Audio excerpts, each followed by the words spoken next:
last thing, the most important piece, is we're going to take the North and never give it back. Subscribe. Take that.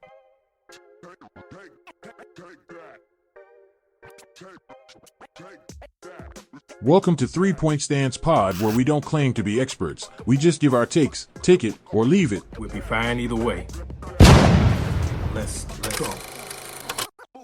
Hello 3 Point Stance viewers. This is Octavius Vernell Brown reporting for 3 Point Stance Podcast. Call me OV for short.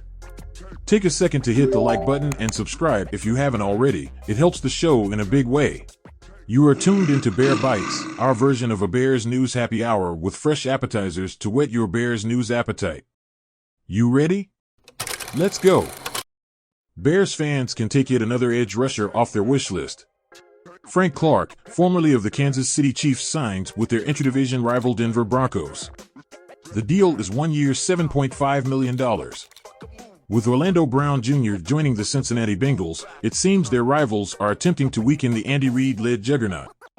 I'm not sure if that plan will work. They filled their offensive tackle and defensive end vacancies almost immediately in free agency and the draft by signing right tackle Jawan Taylor and drafting edge rusher Felix Anudike-Uzomah.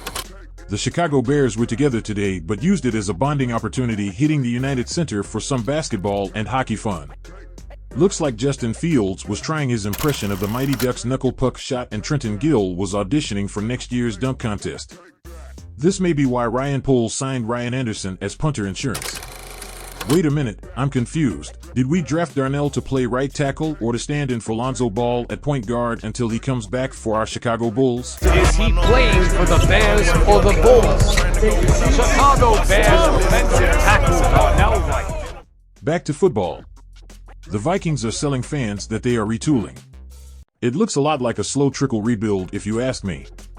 #SkullNation just parted ways with their Pro Bowl running back Dalvin Cook, making way for Alexander Mattison.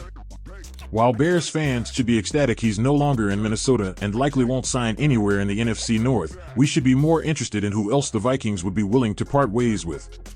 In our last episode, we mentioned Danielle Hunter could be available for the right trade capital. The Chicago Bears' biggest hole at the moment is arguably edge rusher. The Bears only had 20 sacks last season.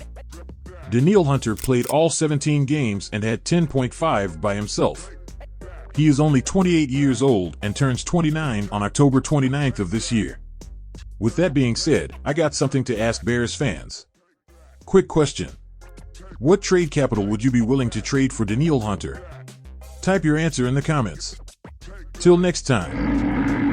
Thank you for taking the time to tune into Bear Bites with 3 Point Stance Podcast. Like, comment, subscribe, and turn on notifications to be notified when new content drops. Don't forget to follow Vil and the podcast on Twitter at 3 Point Stance Pod. And as we always say here at 3 Point Stance Podcast, stand for what you believe in. What you believe in. Written by Jonathan Vil Baskerville, creator and host of 3 Point Stance Podcast. All rights reserved.